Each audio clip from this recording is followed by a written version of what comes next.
আজকে আমাদের দ্বিতীয় পত্রের প্রথম অধ্যায় প্রথম লেকচার।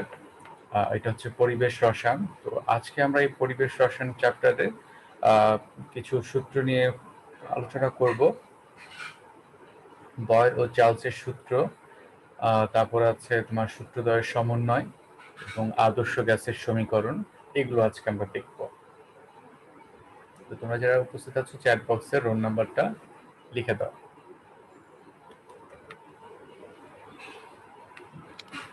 প্রথমে আমরা গ্যাসের সূত্রসমূহ সম্পর্কে একটু জেনে নেই।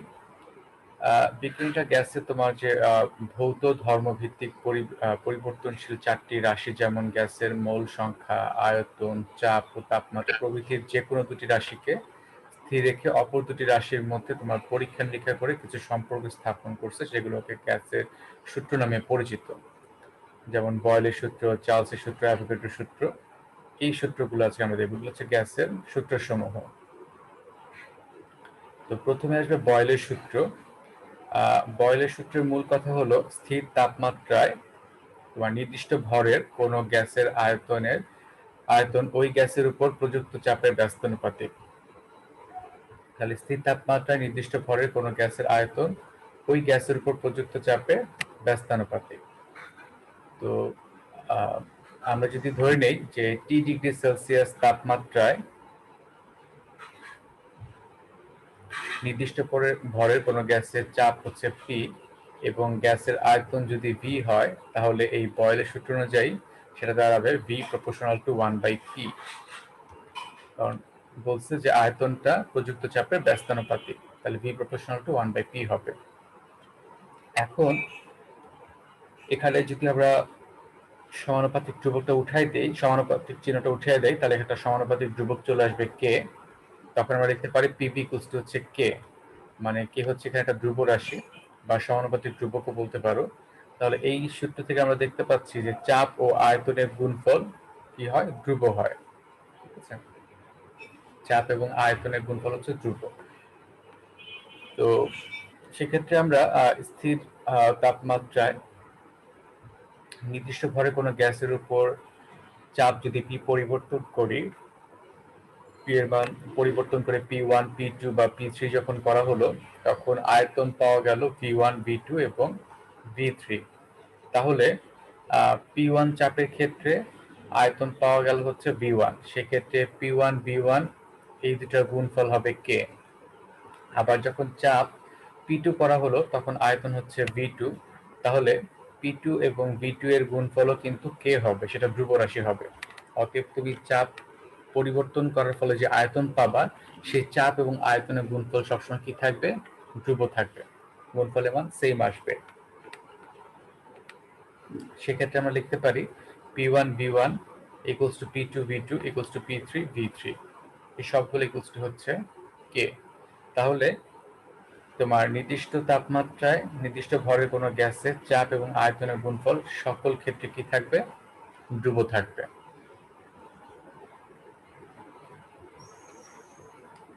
বিভিন্ন ম্যাথ করার ক্ষেত্রে আমাদের এই সূত্রটা কাজে লাগবে।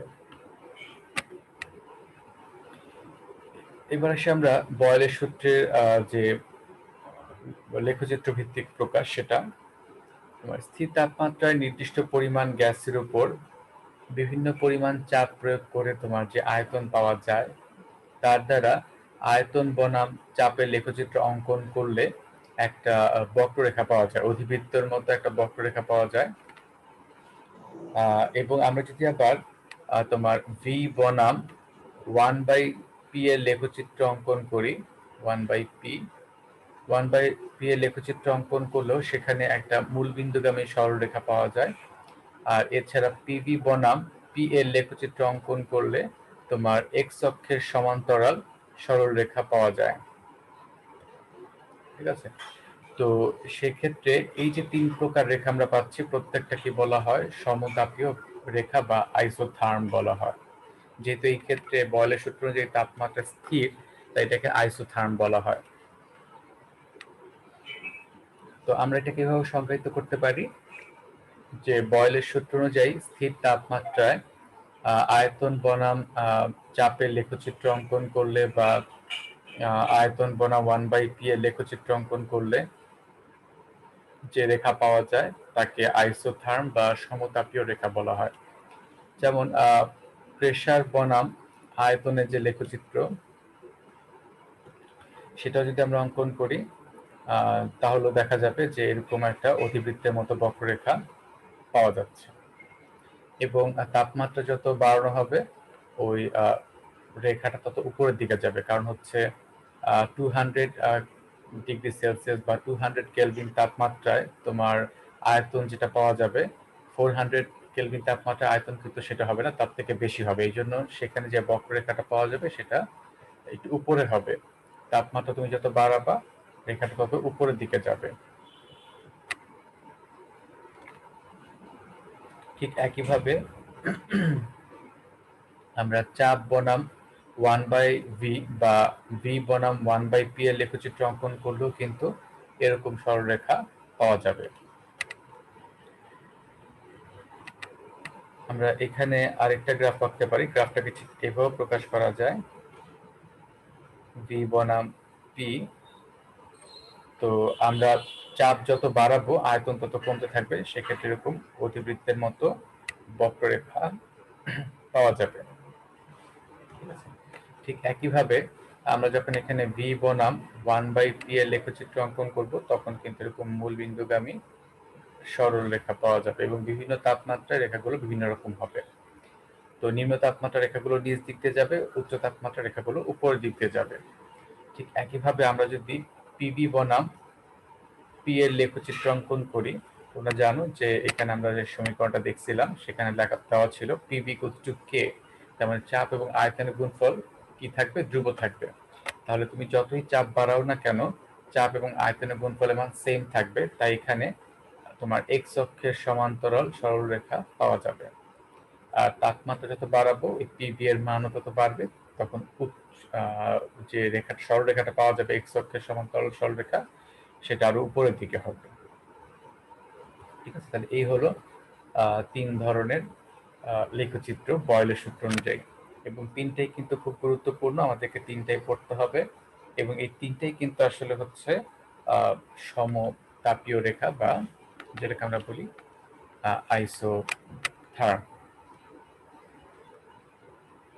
এই আইসোথার্ম এটা কিন্তু ক নম্বরের প্রশ্ন আসে, অতএব এটাও আমাদেরকে পড়তে হবে।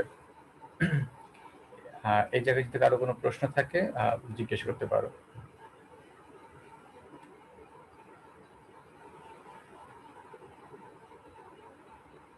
তাহলে আমরা v বনাম p এর লেখচিত্র অঙ্কন করতে পারি। আবার এখানে এই লেখচিত্রকে আমরা v বনাম 1/p এর লেখচিত্র আকারও দেখাতে পারি।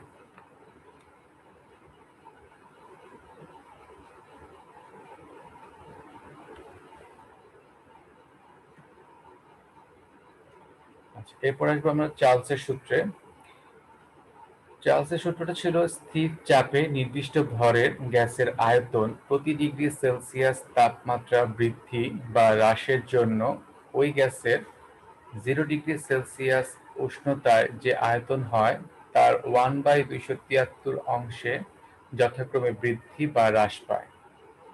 তাহলে স্থির চাপে নির্দিষ্ট ভরের কোনো গ্যাসের আয়তন আমি যখন প্রতি ডিগ্রি সেলসিয়াস তাপমাত্রা বৃদ্ধি করব বা হ্রাস করব, তখন 0 ডিগ্রি সেলসিয়াস তাপমাত্রায় ওই গ্যাসের যে আয়তন ছিল সেই আয়তনের 1/273 অংশে সেটা হয় বৃদ্ধি পাবে অথবা সেটা হ্রাস পাবে। এটাই হচ্ছে চার্লসের সূত্র। আর এখানে 1/273 অংশটিকে বা ভগ্নাংশটিকে স্থির চাপে গ্যাসের আয়তন প্রসারণ গুণাঙ্ক বলা হয়। মানে এই গুণাঙ্ক অংশে আয়তন বৃদ্ধি পায় বা হ্রাস পায়। সূত্রটা আমরা যদি সমীকরণ আকারে সূত্রটাকে ব্যাখ্যা করি, সাপোজ 0 ডিগ্রি সেলসিয়াস তাপমাত্রায় নির্দিষ্ট ভরের কোনো গ্যাসের আয়তন হচ্ছে ভি নট। 0 ডিগ্রি সেলসিয়াস তাপমাত্রা আয়তন হচ্ছে ভি নট। তো চার্লসের সূত্র অনুযায়ী যদি আমি 1 ডিগ্রি সেলসিয়াস তাপমাত্রা বৃদ্ধি করি, তাহলে 0 ডিগ্রি সেলসিয়াস তাপমাত্রায় তার যে আয়তন ছিল সেই আয়তনের 1/273 অংশ বৃদ্ধি পাবে। তাহলে ভি নট বাই 273 অংশ বৃদ্ধি পাবে। তাহলে আগে আয়তন ছিল V0 প্লাস হচ্ছে যতটুকু বৃদ্ধি পেল সেটা। তাহলে 1 ডিগ্রি সেলসিয়াস তাপমাত্রা বৃদ্ধি করার কারণে এখন নতুন আয়তন হবে V0 প্লাস V0 বাই 273। আর যদি T ডিগ্রি সেলসিয়াস তাপমাত্রা আমরা বৃদ্ধি করি তাহলে আয়তনটা হবে V0 plus V0 into T divide by 273। তাহলে এখান থেকে যদি আমরা V0 টাকে কমন নিয়ে ফেলি তাহলে এখানে থাকবে হচ্ছে 1 প্লাস T বাই 273। এটাই হলো চার্লসের সূত্র। তাহলে 0 ডিগ্রি সেলসিয়াস তাপমাত্রায় তার যে আয়তন সেই আয়তনের 1/273 অংশে তাপমাত্রা বৃদ্ধি পাবে বা হ্রাস পাবে যদি আমি 1 ডিগ্রি সেলসিয়াস তাপমাত্রা বৃদ্ধি করি বা হ্রাস করি। তাহলে যতটুকু আয়তন বৃদ্ধি পেল সেই আয়তনটাকে তার আদি আয়তন V0 এর সাথে যোগ করলে নতুন আয়তন পাওয়া যাবে। আচ্ছা, আর যদি আমরা উষ্ণতা হ্রাস করি তাহলে সূত্রটা তখন দাঁড়াবে VT equals to V0 minus T into V0 divide by 273। তাপমাত্রা বৃদ্ধি করলে এখানে প্লাস হবে আর তাপমাত্রা হ্রাস করলে সেটা মাইনাস হয়ে যাবে।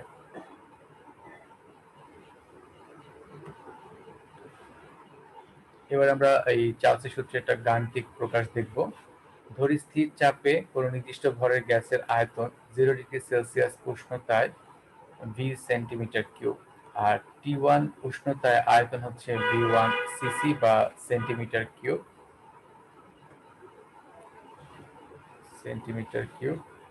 এবং T2 ডিগ্রি সেলসিয়াস উষ্ণতায় আয়তন হচ্ছে V2 সেন্টিমিটার কিউব।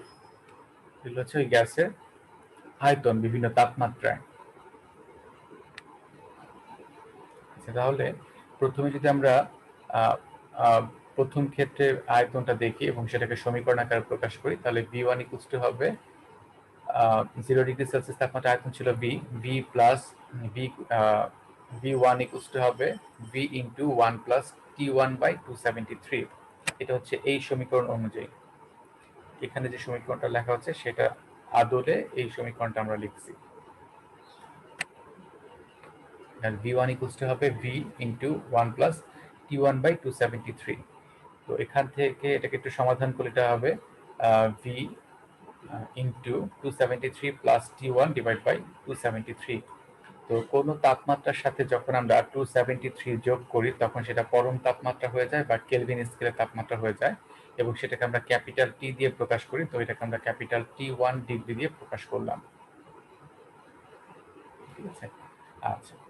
তো এখানে তাহলে সমীকরণটা দাঁড়াবে V1 equals to V into T1 divide by 273। ঠিক একইভাবে T2 ডিগ্রি সেলসিয়াস তাপমাত্রার জন্য গ্যাসের আয়তন V2 ইকুয়ালস টু হবে V plus V into 1 plus T2 by 273।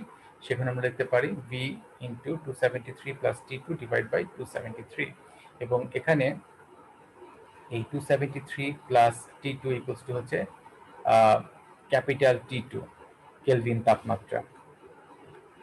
ঠিক আছে,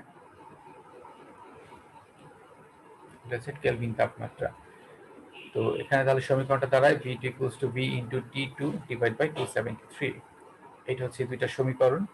তো এটা ছিল উপরেরটা 1 নাম্বার সমীকরণ V1 এরটা আর V2 এটা হচ্ছে 2 নাম্বার সমীকরণ। তো 1 নাম্বারকে 2 নাম্বার সমীকরণ দিয়ে যদি আমরা ভাগ করি তাহলে এটা এখানে হবে V1 বাই V2। এখানে এই ক্যাপিটাল V কাটাকাটি চলে যাবে, থাকবে T1 বাই T2 আর 273 আর 273 ও কিন্তু কাটাকাটি চলে যাবে। তাহলে এখানে থাকছে V1 by V2 equals to T1 by T2।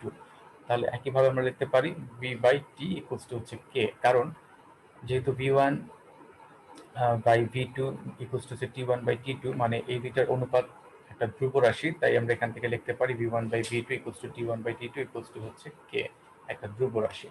তো সেই অনুযায়ী আমরা লিখতে পারি V প্রপোর্শনাল টু হচ্ছে T, কারণ আমরা যেহেতু এখানে লিখলাম যে একইভাবে লেখা যায় V by T equals to হচ্ছে K, তাহলে V ইকুয়ালস টু লেখা যায় K ইন্টু T আর এই কেটাকে উঠিয়ে দিলে এখানে একটা সমানুপাতিক চিহ্ন চলে আসবে, তখন হয়ে যাবে V প্রপোর্শনাল টু T। তার মানে স্থির চাপে নির্দিষ্ট ভরের কোনো গ্যাসের আয়তন তার পরম তাপমাত্রার সমানুপাতিক। এটা হচ্ছে চার্লসের সূত্রের সংক্ষিপ্ত রূপ। এটা এই চার্লসের সূত্রটাকে সমাধান করে সেখান থেকে আসলো V প্রপোর্শনাল টু T। তার মানে স্থির চাপে নির্দিষ্ট ভরের কোনো গ্যাসের আয়তন তার পরম তাপমাত্রার সমানুপাতিক হয়। আর বিভিন্ন অঙ্ক করার ক্ষেত্রে আমাদের এই সূত্রটাই কাজে লাগবে। ঠিক আছে, তবে চার্লসের সূত্র বললে কিন্তু আমাদেরকে এটা লিখতে হবে, সংক্ষিপ্ত রূপ লিখলে কিন্তু হবে না। ঠিক আছে, এটা আমরা বিভিন্ন ক্ষেত্রে ব্যবহার করতে পারবো, কিন্তু যখন বলা হবে চার্লসের সূত্রটি লেখো তখন কিন্তু ওইটাই লিখতে হবে, প্রথমে যেটা দেওয়া আছে। এখানে যেহেতু ভি প্রপোর্শনাল টু টি পাওয়া গেল বা ভি ইকুয়ালস টু কে টি পাওয়া গেল, সে অনুযায়ী যদি আমরা একটা লেখচিত্র অঙ্কন করি, ভি বনাম টি এর লেখচিত্র, ভি বনাম টি এর লেখচিত্র অঙ্কন করব। এখানে y অক্ষ বরাবর হচ্ছে ভি আর এক্স অক্ষ বরাবর হচ্ছে টি। লেখচিত্র অঙ্কন করলে যেহেতু এটা সমানুপাতিক সম্পর্ক, তার মানে আমরা তাপমাত্রা যত বাড়াবো এখানে আয়তন কিন্তু তত বাড়বে, সমানুপাতিক হারে বাড়বে। সেক্ষেত্রে এরকম সরল রেখা পাওয়া যাবে, ঊর্ধ্বগামী সরল রেখা পাওয়া যাবে, কারণ তাপমাত্রা যত বাড়াবো আয়তন তত বাড়বে। আচ্ছা, এখন এই সরলরেখাগুলো কিন্তু মূল বিন্দুগামী হবে না, কারণ 0°C তাপমাত্রায় কোনো গ্যাসের আয়তন কিন্তু 0 হয়ে যায় না। তো সেক্ষেত্রে এটা y অক্ষকে একটা বিন্দুতে ছেদ করবে। এখন এই রেখাগুলোকে যদি আমরা পেছনের দিকে বর্ধিত করি, y অক্ষ থেকে পেছনের দিকে যখন বাড়াবো, তখন দেখা যাবে একটা সময় এসে সেটা x অক্ষকে ছেদ করবে, এবং যে বিন্দুতে x অক্ষকে ছেদ করবে সেই জায়গায় গ্যাসের আয়তন কি হয়ে যাচ্ছে, শূন্য হয়ে যাচ্ছে, এবং দেখা যাবে সেই তাপমাত্রাটা হচ্ছে -273°C, বা এক্স্যাক্টলি বললে -273.15°C। তো এই যে -273°C তাপমাত্রায় গ্যাসের আয়তনটা শূন্য হয়ে যাচ্ছে, এটাকে বলা হয় পরম শূন্য তাপমাত্রা, যেটা আমরা চার্লসের সূত্র থেকে পাই। আর আরেকটা ব্যাপার হচ্ছে, এখানে আমরা বিভিন্ন চাপের ক্ষেত্রে রেখাগুলো বিভিন্ন রেখা পাবো। P1 চাপের ক্ষেত্রে এটা পাচ্ছি, P2 এর ক্ষেত্রে এটা পাচ্ছি, P3 এর ক্ষেত্রে এটা পাচ্ছি। P1 এর মান কিন্তু এখানে বেশি, কারণ আমরা যখন চাপ বেশি প্রয়োগ করব, চাপের মান যখন বেশি হবে আয়তন কিন্তু কম হবে। তো সেই ক্ষেত্রে তোমার যে সরলরেখাটা পাওয়া যাবে এটা নিচের সরলরেখা হবে। চাপ যখন আমরা কমিয়ে দিব তখন গ্যাসের আয়তন বেড়ে যাবে, তখন যে সরলরেখাটা পাবো এটা উপরের সরলরেখাটা হবে, আর P3 এর জন্য সরলরেখাটা আরো উপরেরটা হবে। এই ক্ষেত্রে চাপের পরিমাণটা সবচেয়ে কম। আমরা এরকম ঊর্ধ্বগামী সরলরেখাই পাবো, তবে বিভিন্ন চাপের ক্ষেত্রে বিভিন্ন রেখা পাবো।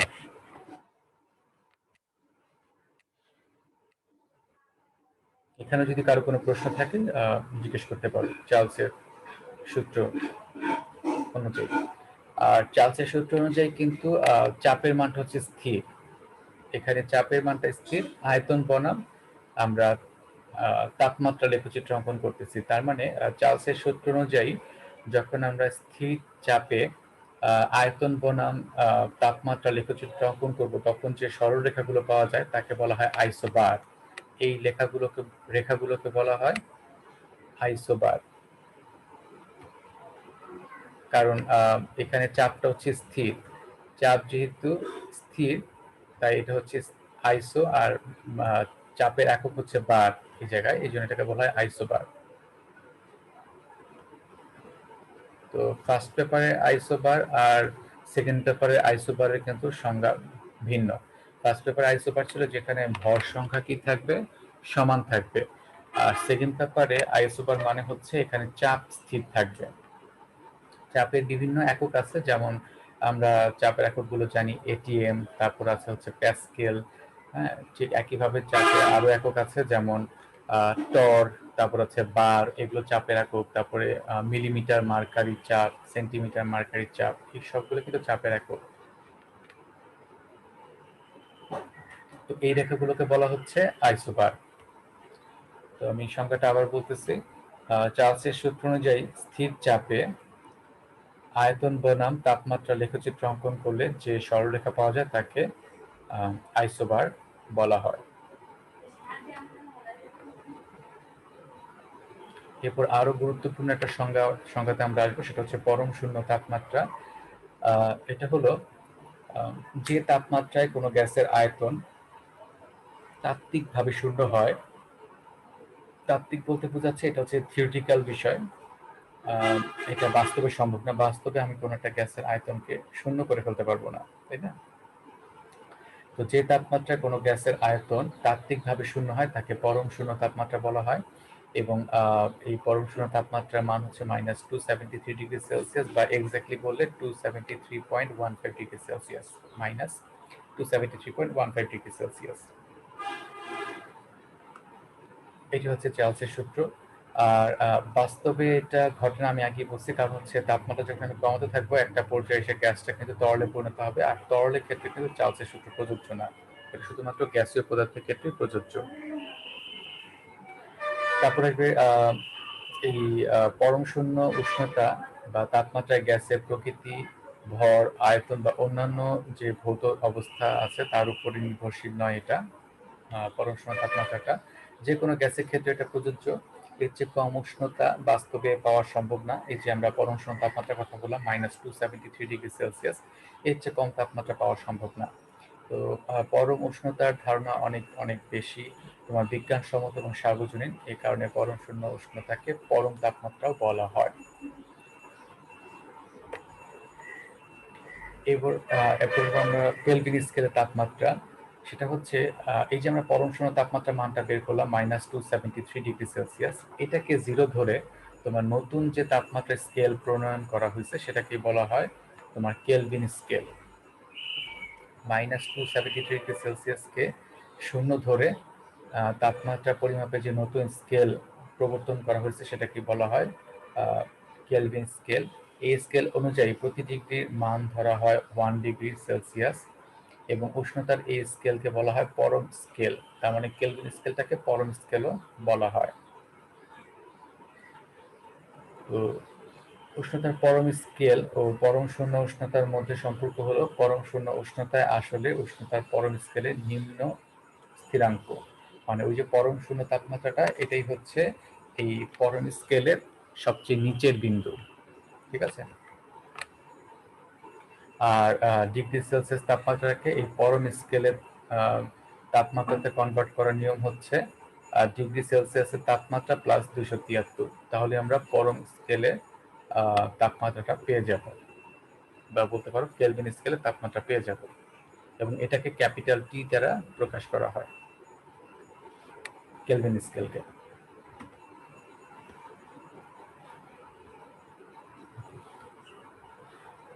এখন আমরা গ্যাসের সমন্বয় সূত্রে আসবো, মানে বয়েল ও চার্লসের সূত্রের সমন্বয় সূত্রতে আসব। তো এখানে আমরা ধরে নেই নির্দিষ্ট ভরের কোনো গ্যাসের আয়তন, চাপ এবং উষ্ণতা যথাক্রমে ভি, পি এবং টি। তাহলে বয়েলের সূত্র অনুযায়ী আমরা জানি ভি প্রপোর্শনাল টু 1/পি যখন তাপমাত্রা স্থির থাকে, আর চার্লসের সূত্র অনুযায়ী আমরা জানি ভি প্রপোর্শনাল টু টি, এটা হচ্ছে সংক্ষিপ্ত রূপ, ভি প্রপোর্শনাল টু টি যখন পি স্থির থাকে। তো এই দুইটা সূত্রকে যদি আমি একসাথে করি তাহলে ভি প্রপোর্শনাল টু দাঁড়াবে টি/পি। দুইটাকে যখন একসাথে করে দিব তখন ভি প্রপোর্শনাল টু টি/পি হবে।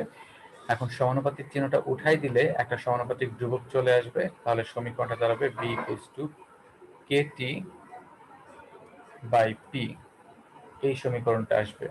সেক্ষেত্রে আমরা লিখতে পারি পিভি ইকুয়ালস টু হচ্ছে কেটি, বা পিভি/টি ইকুয়ালস টু হচ্ছে কে। তার মানে চাপ এবং আয়তনের গুণফল ডিভাইড বাই হচ্ছে তাপমাত্রা, এটা হচ্ছে একটা ধ্রুব রাশি, এটা সবসময় কি থাকবে? ধ্রুব থাকবে। এটাই হচ্ছে বয়েল ও চার্লসের সূত্রের সমন্বয় সূত্র। এবং আমরা যদি বিভিন্ন তাপমাত্রায় গ্যাসের চাপ এবং আয়তন নির্ণয় করি, যেমন T1 উষ্ণতায় নির্দিষ্ট ভরের কোনো গ্যাসের আয়তন V1 এবং চাপ P1, এবং T2 কেলভিন তাপমাত্রায় যখন গ্যাসের আয়তন V2 এবং চাপ P2 হবে, তখন আমরা লিখতে পারি P1 V1/T1 equals to P2 V2/T2 equals to হচ্ছে K, কারণ এটা সবসময় ধ্রুব থাকবে। তাহলে এই সূত্রটা কিন্তু আমাদের ম্যাথ করার ক্ষেত্রেও কাজে লাগতে পারে, সেটা হচ্ছে P1 V1 divide by T1 equals to হচ্ছে P2 V2 divide by T2।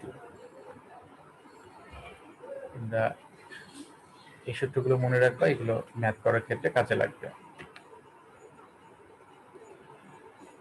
এবং আমরা আদর্শ গ্যাসের সমীকরণে আসবো, তবে আদর্শ গ্যাসের সমীকরণে আসার আগে আমরা একটু অ্যাভোগাড্রোর সূত্রটাও জেনে নিব। সেটা হচ্ছে স্থির তাপমাত্রা ও চাপে কোন আদর্শ গ্যাসের সম আয়তনে সমান সংখ্যক কণা বা মোল থাকে। কথা আবার বলছি, স্থির তাপমাত্রা ও চাপে, এখানে চাপ এবং তাপমাত্রা দুটি স্থির, কোন আদর্শ গ্যাসের সম আয়তনে সমান সংখ্যক কণা বা মোল থাকে, তাহলে সে আদর্শ গ্যাসের আয়তন যদি V হয়, তাহলে এখানে V প্রপোর্শনাল টু হবে N। সমান সংখ্যক কি থাকবে? সম আয়তন বিশিষ্ট সকল গ্যাসের সমান সংখ্যক অণু বা বলতে পারো কণা বা মোল থাকবে। মোল সংখ্যাকে আমরা এখানে N দ্বারা প্রকাশ করি। তাহলে এই অ্যাভোগাড্রোর সূত্র অনুযায়ী V প্রপোর্শনাল টু হচ্ছে N যখন T এবং P কি থাকবে? স্থির থাকবে। সেক্ষেত্রে আমরা লিখতে পারি V ইকুয়ালস টু Kn, এই K টা হচ্ছে সমানুপাতিক ধ্রুবক, এবং এরপর আমরা লিখতে পারি V by N equals to হচ্ছে K। তার মানে এই দুটোর অনুপাত সবসময় ধ্রুব থাকে। তাহলে আমি যদি ভিন্ন ভিন্ন পাত্রে সমান আয়তন বিশিষ্ট গ্যাস নেই, যেমন এখানে ধরলাম নাইট্রোজেনের যে আয়তন নিয়েছি, হাইড্রোজেন গ্যাসের একই আয়তন, অক্সিজেন গ্যাসের সেম আয়তন নিয়ে থাকি, তাহলে সবগুলোতে সমান সংখ্যক অণু থাকবে যখন তাপমাত্রা ও চাপ কি থাকবে? স্থির থাকবে। যেহেতু সবগুলোর তোমার আয়তন সমান, মৌলের আয়তন সমান, তাই সবগুলোতে সমান সংখ্যক অণু বা মোল থাকবে। এটাই হচ্ছে অ্যাভোগাড্রোর সূত্র। এবার আমরা সমন্বয় সূত্রে আসবো। এটা হলো বয়েল, চার্লস এবং অ্যাভোগাড্রোর সূত্রের সমন্বয় সূত্রতে আসবো। তবে এটাকে আদর্শ গ্যাসের সমীকরণ বলা হয়। তাহলে আমরা প্রথমে জেনে নিব আদর্শ গ্যাসটা কি। যে সকল গ্যাস সকল তাপমাত্রা ও চাপে বয়েল ও চার্লসের সূত্র মেনে চলে তাকে আদর্শ গ্যাস বলা হয়। যে সকল গ্যাস বয়েল ও চার্লসের সূত্র মেনে চলবে সকল তাপমাত্রা ও চাপে, তাকে আদর্শ গ্যাস বলা হয়। এবং বাস্তবে আসলে আদর্শ গ্যাস বলতে কিছু নাই, কারণ সকল গ্যাস এই সকল তাপমাত্রা ও চাপে বয়েল ও চার্লসের সূত্র মেনে চলে না আসলে।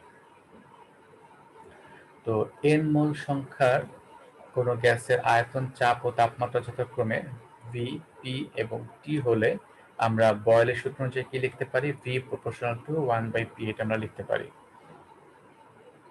আয়তন তার উপর প্রযুক্ত চাপের ব্যস্তানুপাতিক। তখন মোল সংখ্যা এবং তোমার তাপমাত্রা স্থির থাকবে।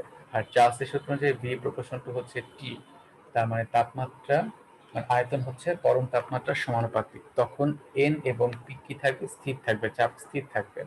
আর অ্যাভোগাড্রোর প্রকল্প মতে V প্রপোর্শনাল টু হচ্ছে N, তখন T ও P টা হচ্ছে স্থির থাকবে, চাপ এবং তাপমাত্রা স্থির থাকবে।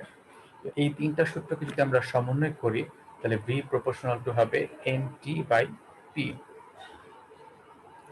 এখান থেকে আমি যদি সমানুপাতিক চিহ্নটা উঠাই দেই, তাহলে একটা সমানুপাতিক ধ্রুবক চলে আসবে। সমানুপাতিক ধ্রুবকটা হচ্ছে K, তাহলে সমীকরণটা দাঁড়াবে KNT বাই P।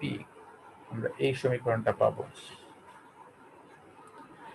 তো পরবর্তী আমরা লিখতে পারি P ইকুয়ালস টু হচ্ছে KNT, আর আদর্শ গ্যাসের ক্ষেত্রে এখানে সমানুপাতিক ধ্রুবক K এর পরিবর্তে R ব্যবহার করা হয়, তাহলে সমীকরণটা দাঁড়াচ্ছে P ইকুয়ালস টু nRT। এই আরটাকে বলা হয় তোমার মোলার গ্যাস ধ্রুবক।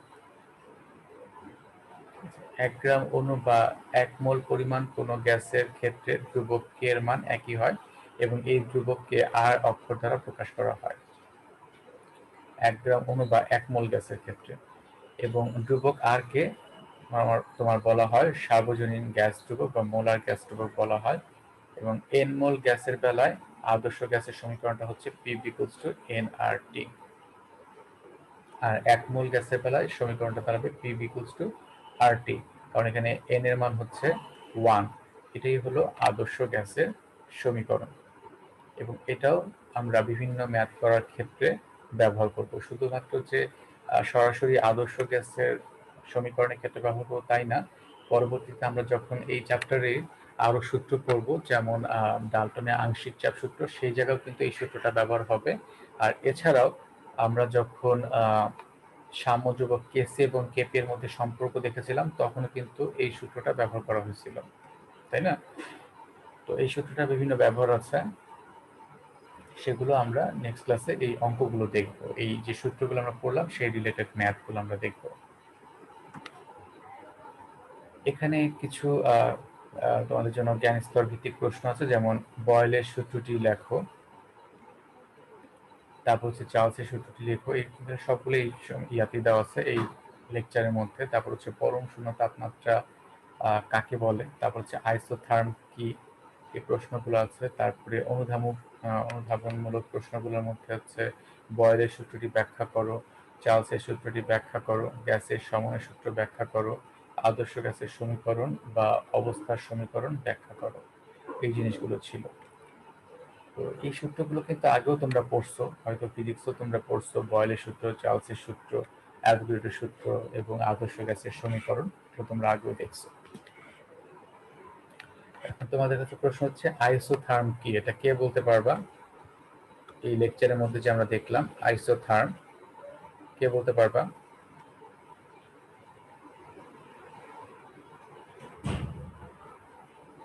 বা সমতাপীয় রেখাটা কি?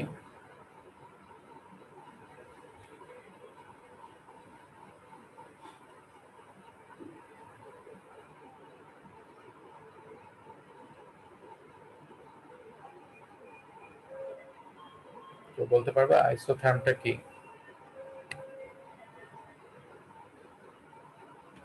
তো এই লেকচারটার মধ্যে সেটা আলোচনা করলাম। বয়েলের সূত্রের 3 ধরনের ব্যাখ্যাকে আইসোথার্ম বলে। হ্যাঁ, সংক্ষেপে এটা ঠিক আছে।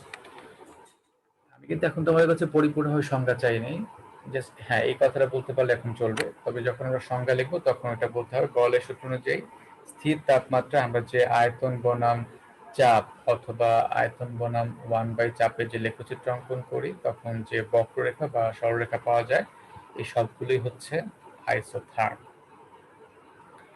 আর এত গুলো অপশন না রেখে যদি আমরা সংক্ষেপে বলি যে বয়েলের সূত্র অনুযায়ী স্থির তাপমাত্রায় আয়তন এবং আয়তন বনাম চাপের যে লেখচিত্র অঙ্কন করলে বক্ররেখা পাওয়া যায় তাকে আইসোথার্ম বলা হয়। তাহলে এই হচ্ছে আজকের লেকচারের অংশ। কারো যদি কোনো প্রশ্ন থাকে জিজ্ঞেস করতে পারো।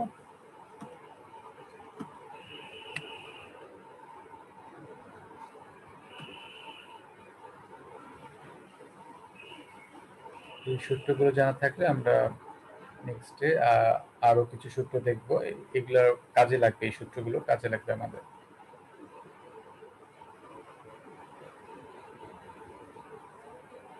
স্যার ফার্স্ট পেপার কি শেষ? হ্যাঁ, ফার্স্ট পেপার শেষ। তোমাদের লাস্টে বাফার দ্রব্য নিয়ে আলোচনা করেছিলাম, তারপরে আরেকদিন শুরুর অংশগুলো নিয়ে আলোচনা করছিলাম, তাই না? কেপিকেসি পর্যন্ত। তো ফার্স্ট পেপার শেষ। আর স্যার তোমাদের রিভিউ সেকেন্ড পেপার এখান থেকে শুরু? হ্যাঁ, সেকেন্ড পেপারে পরিবেশ রসায়ন থেকে শুরু, এখান থেকে শুরু। এই সূত্রগুলো থেকেই দেখবা যে তোমাদের শর্ট সিলেবাসে এই সূত্রগুলো থেকে দেওয়া আছে। আর তোমাদের যখন অ্যাসাইনমেন্ট গুলো আসবে ওগুলো কিন্তু ফার্স্ট পেপার এবং সেকেন্ড পেপার দুইটার উপরে আসবে, সেজন্য আমরা দুইটা পেপারই এখন শুরু করে দিব।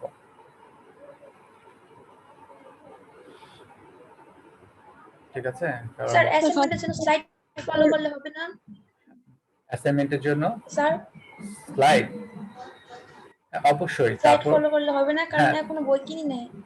স্লাইড ফলো করলে হবে। তারপরও তোমাদের যদি কোনো সমস্যা থাকে যে কোনো অ্যান্সারটা এটা লিখতে চাচ্ছ যে এটা ঠিক আছে কিনা, সন্দেহ থাকলে আমাকে মেসেঞ্জারে এটা ছবি পাঠাতে পারো, আমি দেখে দিব।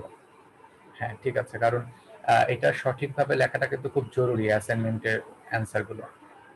আর তোমরা নিশ্চয়ই কেউ বারবার কলেজে যেতে চাও না একই জিনিসের জন্য, তাই না? তো একবার তুমি সুন্দর করে লিখে নিয়ে গেলে সেটা যদি আমি চেক করে দিয়ে দিই, আবার তোমরা নিয়ে চলে যাবা, কিন্তু সেখানে ভুল থাকলে কিন্তু তোমাকে সেটা আবার লিখে ঠিক করতে হবে। অতএব কারো যদি এখন আমি ওগুলো নিয়ে অবশ্যই আলোচনা করবো যখন অ্যাসাইনমেন্ট গুলো আসবে, অ্যাসাইনমেন্টের অ্যান্সার গুলো নিয়ে আলোচনা করবো।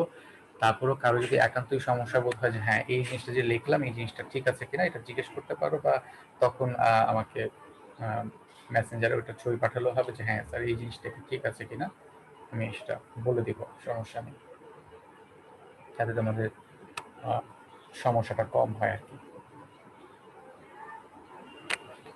স্যার হ্যাঁ বল। যেই চ্যাপ্টার গুলা হয়েছে ওইগুলোর উপর কি রিভিউ ক্লাস নেবেন না আবার? এটা পরে নিব আবার, এখন সেকেন্ড সেকেন্ড পেপার। হ্যাঁ, উপর একটা রিভিউ ক্লাস নিলে ভালো হয়। এটা পড়ার পরে তারপরে আমরা আবার ফার্স্ট পেপারে রিভিউ ক্লাসের উপর যাবো। এবং তোমাদের কিন্তু দুইটা চ্যাপ্টার উপরে আমি রিভিউ ক্লাস নিচ্ছি। একটা হচ্ছে তৃতীয় অধ্যায় কিন্তু অনেক দিন যাবত সৃজনশীল কোশ্চেন দিয়ে সেটাকে আলোচনা করা হয়েছে। ফোর্থ চ্যাপ্টারও কিন্তু আমি কিন্তু রিভিউ ক্লাস নিচ্ছি তোমাদেরকে, বিশেষ করে কেপিকেসি পর্যন্ত আমি কিন্তু আলোচনা করছি আবার। আর দ্বিতীয় অধ্যায়টা হয়তো বা রিভিউ করলে ভালো হতো, এটা আমরা পরবর্তীতে আবার রিভিউ করব। ঠিক আছে? আচ্ছা স্যার। Okay, আর কারো কোনো প্রশ্ন আছে?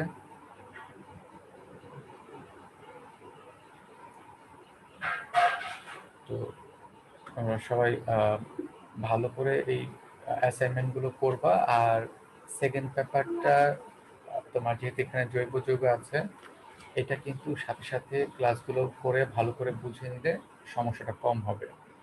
এটা ফার্স্ট পেপারের জন্য বলছিলাম, সেই ক্ষেত্রে এটা প্রযোজ্য ছিল। বিশেষ করে তৃতীয় অধ্যায় এবং চতুর্থ অধ্যায় যে বিষয়গুলো, এগুলো তুমি যদি প্রথমেই বেসিক জিনিসগুলো জেনে নাও, বিশেষ করে তৃতীয় অধ্যায়ের ব্যাখ্যাগুলো বুঝে নিলে, তারপরে গুরুত্বপূর্ণ অংশগুলো হাইড্রোজেন বন্ধন, তারপরে ফাজার নীতি, এগুলো ভালো করে বুঝে নিলে পরবর্তীতে পড়তে কিন্তু সুবিধা হয়। শঙ্করায়ন, হ্যাঁ, তারপর জটিল যৌগ, এগুলো আগে থেকে বুঝে নিলে ভালো। তারপরে চতুর্থ অধ্যায় কিভাবে কেপিকেসি সমীকরণগুলো আসে, সেগুলো যদি আগে থেকে আমরা ধরতে পারি বা বুঝতে পারি, তাহলে যেই ধরনের বিক্রিয়া দেখ না কেন সেগুলো কিন্তু করা যায়, সেগুলো নিয়ে অগ্রসর হওয়া যায়। কিন্তু আমি যদি মূল জিনিসটা ধরতে না পারি কিভাবে কেপিকেসি সমীকরণগুলো আসবে, তাহলে কিন্তু সমস্যা এই জায়গায়। হ্যাঁ, তারপরে বাফারে ম্যাথগুলো করার ক্ষেত্রে কিভাবে বিক্রিয়াগুলো লিখতে হবে এবং কোনটা লিমিটিং বিক্রিয়া হবে, সেগুলো যদি ভালো করে বুঝতে পারো, তাহলে যেই ধরনেরই বাফারের ম্যাথ দেখ না কেন, যে পিএইচ বের করার জন্য, সেটা বের করাটা অনেক সহজ হবে। ঠিক একইভাবে এখানেও তোমার এই পরিবেশ রসায়নের যে ম্যাথগুলো আছে, সেগুলো যদি আমরা ভালো করে বুঝে নিই, যখন ডাল্টনের আংশিক চাপ সূত্র, গ্রাহামের ব্যাপন সূত্র আসবে, এগুলো ম্যাথগুলো ভালোভাবে বুঝে নিয়ে তারপর জৈব যৌগের অংশগুলো ভালোভাবে বুঝে নিলে পরবর্তীতে কিন্তু পরিশ্রমটা কম হবে। ঠিক আছে? ঠিক মতো ক্লাস করবা এবং প্রশ্ন থাকলে অবশ্যই তখনই জিজ্ঞেস করবা। এখন যদি তোমাদের অপশন রাখাই হয়, একটা ফর্ম রাখা হয়, কোনো জায়গায় না বুঝলে আমি যখনই তোমাদের সুযোগ দিচ্ছি তখনই প্রশ্ন জিজ্ঞেস করলে কিন্তু সাথে সাথে জিনিসটা ক্লিয়ার হয়ে যায়। ঠিক আছে? ওকে, তাহলে আজকে এই পর্যন্তই। যেহেতু কারো কোনো প্রশ্ন নাই, আজকে এই পর্যন্তই থাক। হ্যাঁ, সবাই ভালো থাকো, সুস্থ থাকো। নেক্সট ক্লাসে আমরা ওই এই অংশের ম্যাথগুলো দেখবো। স্যার আসসালামু আলাইকুম। ওয়ালাইকুম আসসালাম।